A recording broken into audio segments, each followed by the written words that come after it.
Boa noite a todos e a todas. Hoje nós vamos falar sobre os princípios do direito do trabalho. Mas, inicialmente, a gente vai fazer uma abordagem mostrando para vocês o que se entende e se compreende princípios no direito. Então, olha só, primeira coisa que a gente tem que pensar, que o princípio, e tem vários autores que falam sobre isso, os princípios são mestres do sistema. Alguns, como Sérgio Pinto Martins, estudioso do direito do trabalho, fala que o princípio é uma viga mestre em qualquer direito. Alguns outros estudiosos entendem que os princípios saíram de moda e que muitos foram mais pelo positivismo da legislação, ou seja, do que estava escrito, esquecendo dos princípios, que os princípios podem não estar afetos, não podem ser normativos, e como podem ser normativos, escritos. Mas, enfim, os princípios, eles têm essa função, eles têm a função de ser fundamentais em uma ciência. Fundamentos ou regras fundamentais de uma ciência. Vamos pensar assim, que os princípios, eles sustentam, né, os sistemas jurídicos. Eles podem dar unidade e solidez. E aí, como o próprio Sérgio Pinto Martins fala, ele é uma bússola. É uma bússola que vai nortear o que? A elaboração da regra. E com isso ele serve para embasamento da nossa interpretação. Então, os princípios vão influenciar as regras a serem criadas. Então, o primeiro passo para a elaboração de uma norma está baseado nos princípios. Muitas vezes a afronta ao sistema jurídico é pelo fato da não observância aos princípios. Por isso a importância de nós termos a ideia, conhecermos e se apropriarmos dos princípios. São aplicáveis ao direito do trabalho, como são aplicáveis ao direito civil, a própria visão do direito constitucional, mas tem alguns que são comuns a todos os direitos. Direito tributário, direito civil, direito sucessório, que nós enquadramos como princípios gerais. E aí eu falo, são aplicáveis a outros ramos, como, por exemplo, o princípio da isonomia. A igualdade é o mínimo do mínimo do mínimo. Vocês vão falar, mas nem todos são iguais perante a lei. Mas é tratando os desiguais que nós vamos ter a igualdade. É tratando de forma desigual que nós conseguimos a igualdade. E por isso o princípio da isonomia é tão caro. O princípio da inafastabilidade de acesso ao poder judiciário. Todos nós podemos ter acesso ao poder judiciário. Um exemplo claro do quanto o princípio da isonomia e o princípio da inafastabilidade de acesso ao poder judiciário. Vamos usar o exemplo da pandemia. Todos temos os direitos iguais, todos podemos ter igualdade nas possibilidades de acesso a políticas públicas, às iniciativas do Estado. E aí, se nós colocarmos o auxílio emergencial, o quanto foi difícil para aquelas pessoas que não tinham nem mais a sua carteira de identidade. O quanto o governo federal, o Estado, na verdade, através dos seus órgãos, Receita Federal, Justiça Eleitoral, trabalharam para a efetivação daquelas pessoas menos favorecidas. Para quê? Para que tenham o mesmo processo de igualdade, de isonomia, daqueles que já tinham seus processos regularizados, seus documentos regulares. O princípio da inafastabilidade de acesso ao poder judiciário. Quantas pessoas a gente sabe, e isso não precisa ser nós termos na nossa família ou com nossos amigos, Mas quantas pessoas a gente sabe que vão procurar justiça para conseguir os seus remédios? Não tem condições de comprar, então o acesso à justiça é primordial. Então não existe que tu seja afastado do acesso ao Poder Judiciário. Pelo contrário, está à disposição para que seja acessado e feito suas reivindicações. O princípio do juízo natural, ou seja, o mesmo juiz que julga minha causa quando começa, vai até o final.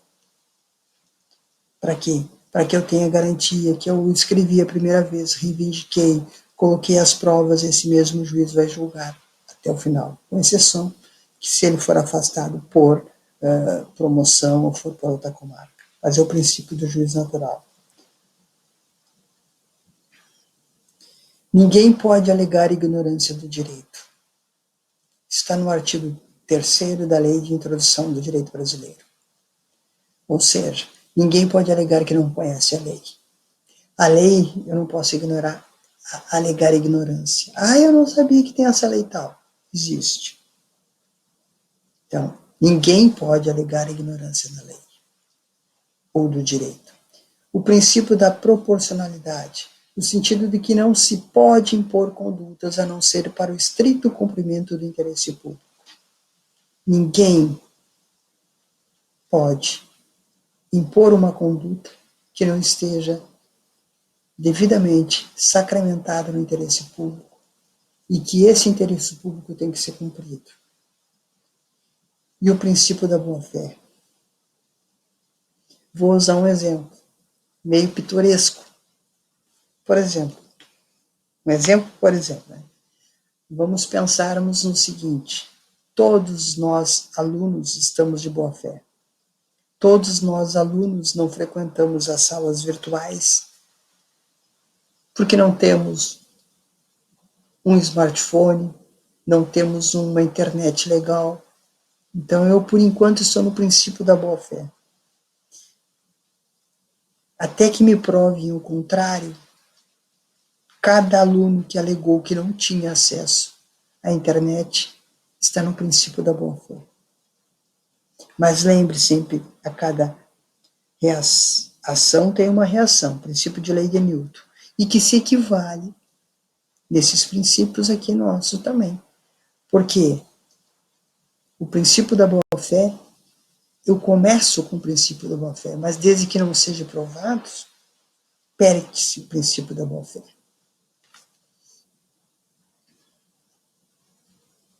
E aí vamos para os princípios do direito do trabalho. Um dos princípios fundamentais e um dos, vamos dizer assim, que se chama mais importante no direito do trabalho é o princípio protetor ou tutelar. Esse princípio de proteção, os doutrinadores consideram ele, alguns doutrinadores, a maior parte, né, mas vamos dizer alguns doutrinadores, consideram ele como sendo o único princípio do direito do trabalho. E que os demais vêm pela derivação deste princípio. O que ele está ligado ao direito do trabalho, ao critério do direito do trabalho? Primeiro, é o que estabelece o amparo ao trabalhador. O trabalhador tem a preferência. Se nós formos pensar no direito comum, aquele princípio da igualdade que nós falamos lá. No direito comum, nós temos que assegurar a igualdade jurídica entre os contratantes. No direito do trabalho, a prioridade é de proteger uma das partes, com o objetivo de quê? De alcançar uma igualdade substancial, verdadeira entre as partes.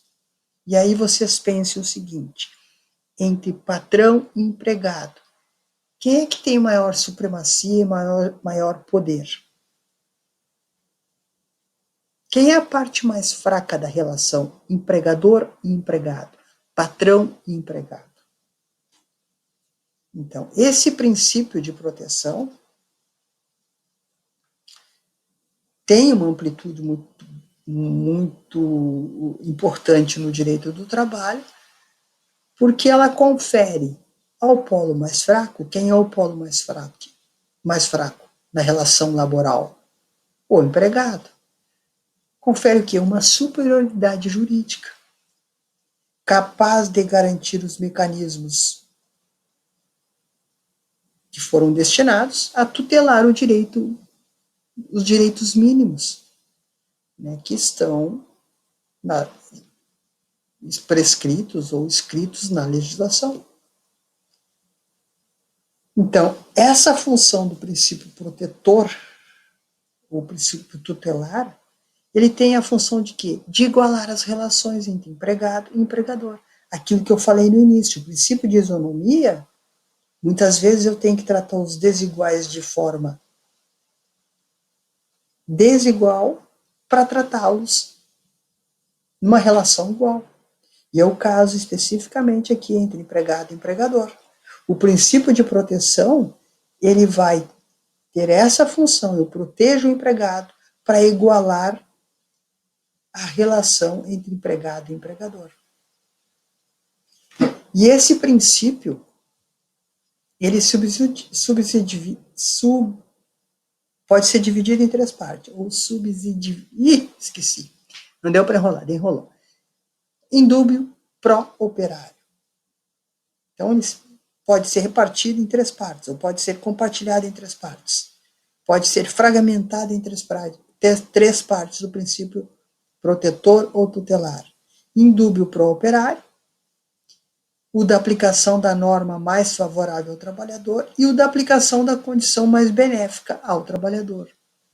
Ora bem, né, esses princípios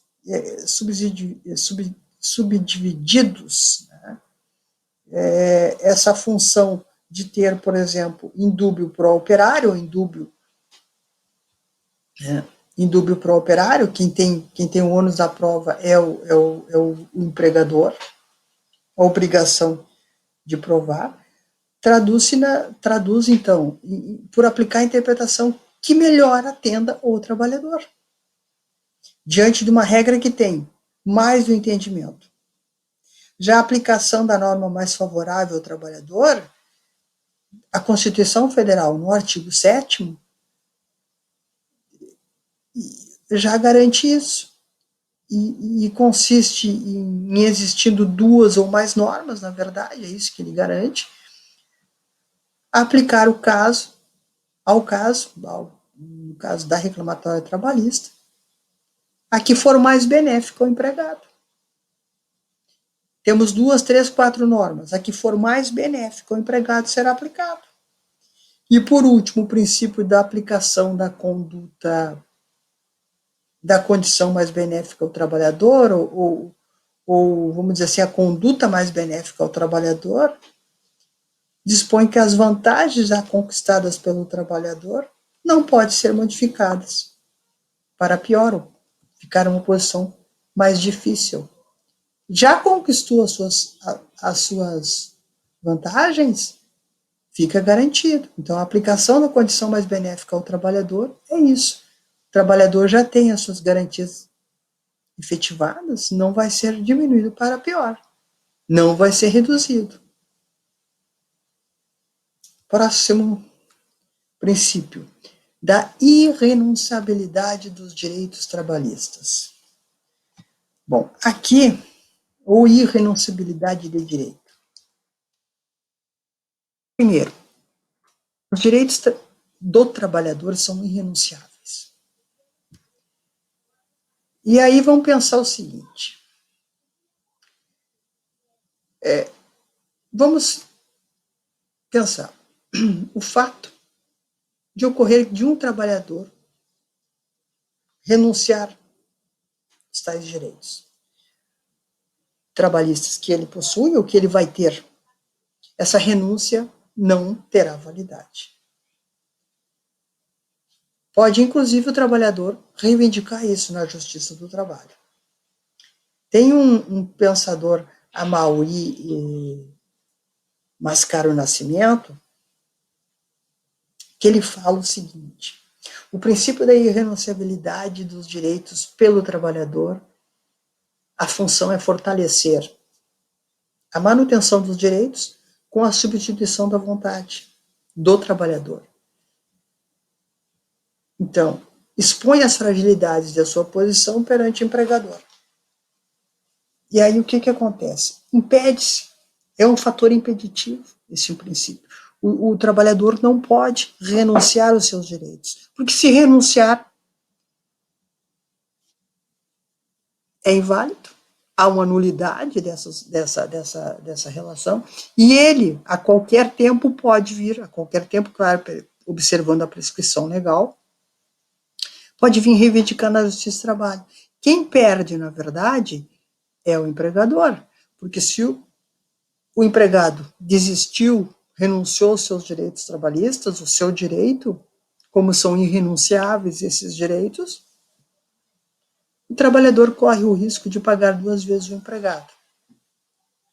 Então,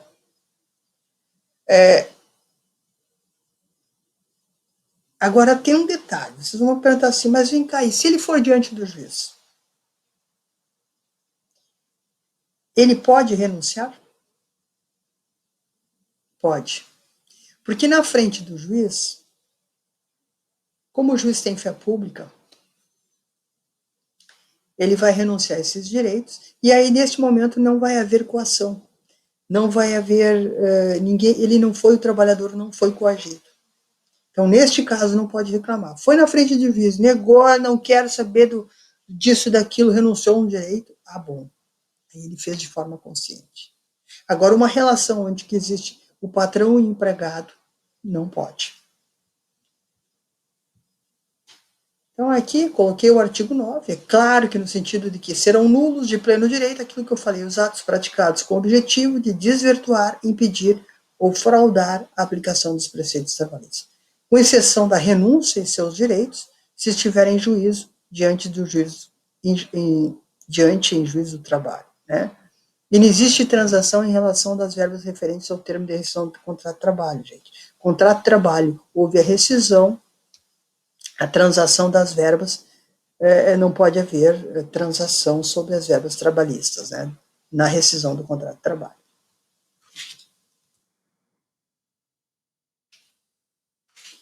O próximo princípio, já falamos aqui. Opa, o que eu falei ali? Repetindo. Ainda continuando, eu falei que o contrato de trabalho presume ter uma validade indeterminada, ou seja, haverá continuidade.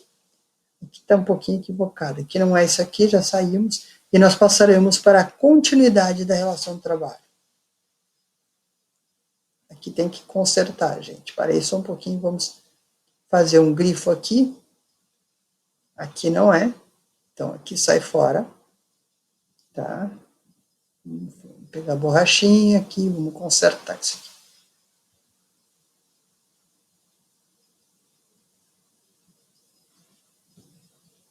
Está equivocado isso aqui, vamos consertar. Só um momentinho, vamos tentar ver como é que nós podemos fazer.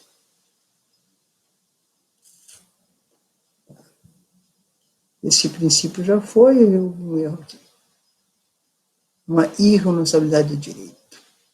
E sim,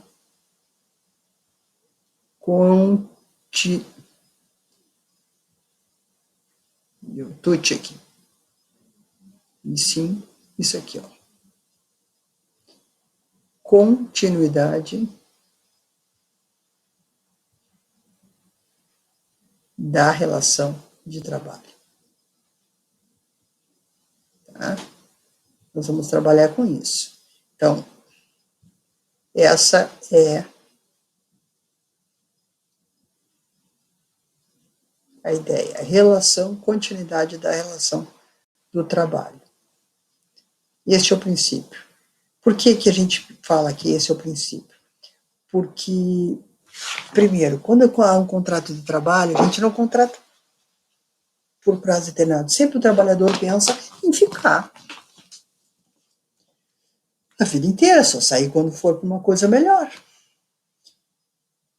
Com exceção de contratos por prazo determinado, que seria contrato de experiência, ou os próprios contratos por prazo determinado, mas obrigatoriamente tenha-se a ideia de que esse contrato de trabalho vai ficar infinito ou contínuo, não vai se terminar uma relação de trabalho.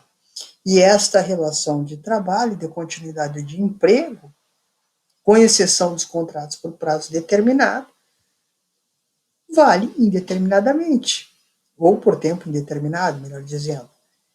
E aí, lembrando que o professor Maurício Coutinho Delgado, ministro do Tribunal do Trabalho, ministro do Tribunal Superior do Trabalho, ele fala que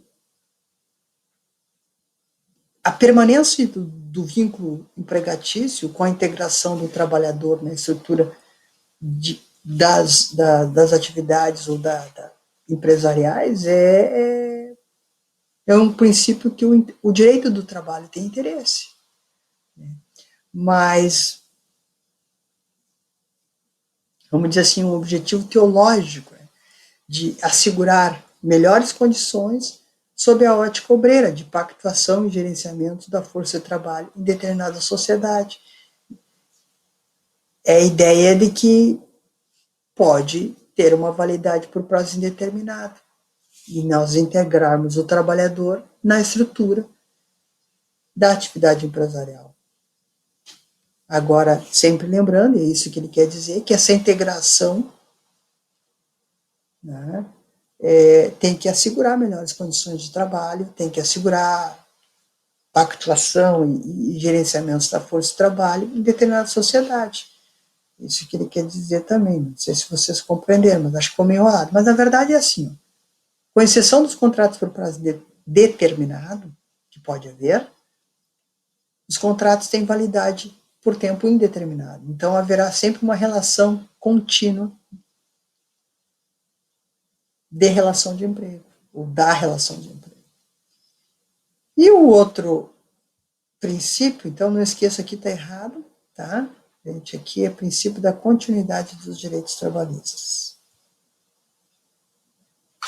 E o outro princípio que nós vamos ver, eu acho que eu não falei aqui, mas vamos colocar um dos princípios que não estão aqui, a gente pode colocar o princípio da primazia da realidade.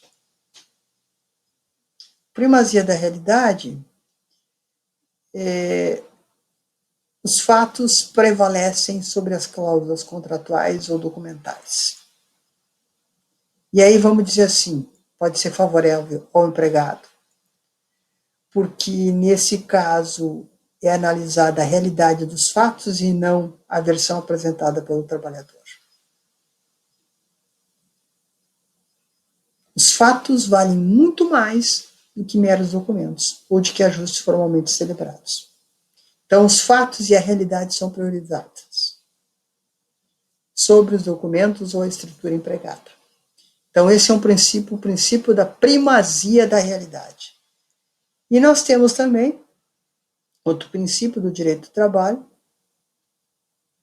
que seria sobre a intangibilidade salarial.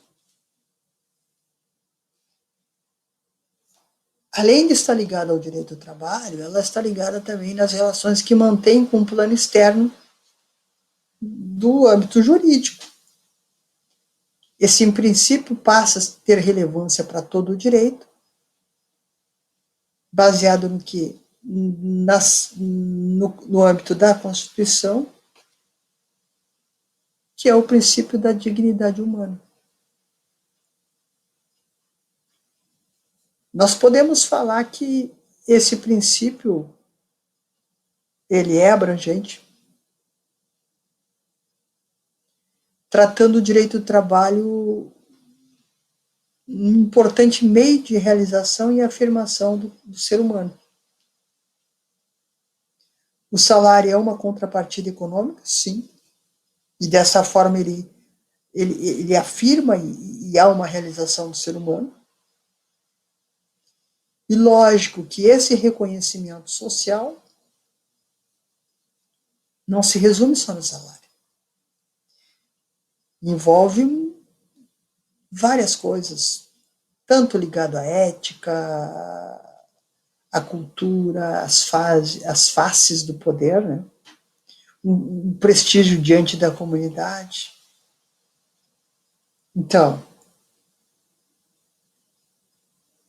o salário é relevante, é importantíssimo, tem essa contrapartida econômica, mas a garantia jurídica do salário em contexto de contraposição de interesse, vamos dizer assim, de harmonização, é o princípio da dignidade humana, que está vinculado na Constituição Federal. Então, o princípio da intangibilidade,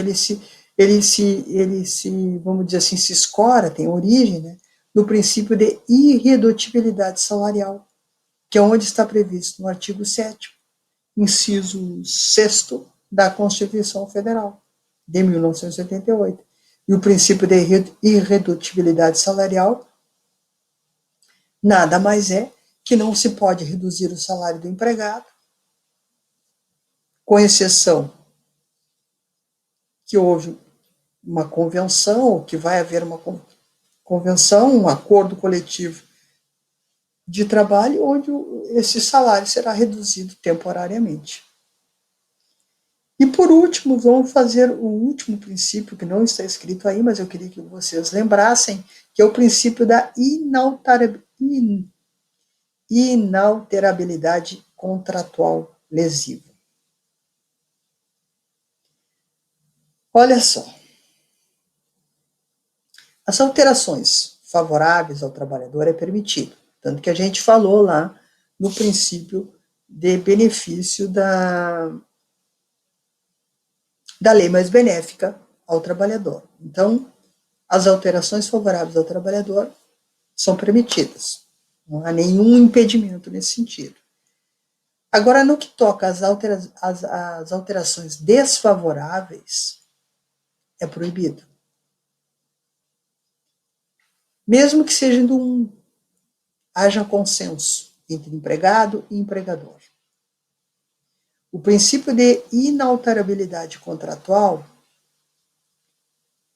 está prescrito no artigo 468, onde fala que as alterações contratuais só serão lícitas se feitas por mútuo consenso e desde que não causem prejuízo direto ou indireto ao trabalhador. Então, nós podemos dizer que toda e qualquer alteração proibida nessas relações de emprego é prejudicial, lesiva aos interesses de quem? Do empregado. Por quê? Porque as modificações que venham trazer maiores benefícios ao empregado serão sempre válidas, mas as que trazem prejuízo ao empregado, nós, em virtude da alteração contratual, lesou os interesses do empregado, são vedadas. Certo? Aqui nós fizemos uma breve fala sobre os princípios, mas a gente lembrando bem, e para encerrar, a gente quer falar que a função prática dos princípios é para informar, ser normativo, ser interpretativo dos direitos que temos, inclusive das normas que vamos aplicar. Tá? Quando nós falamos que ela informa, que ela vale como informação, a própria base do legislador é a criação dos preceitos legais que auxiliam no quê? Na fundamentação das leis, da inspiração, ou seja, ela ao legislador para que crie determinada lei. Auxilia ao estudioso do direito ou intérprete da norma jurídica positivada, ou seja, prescrita,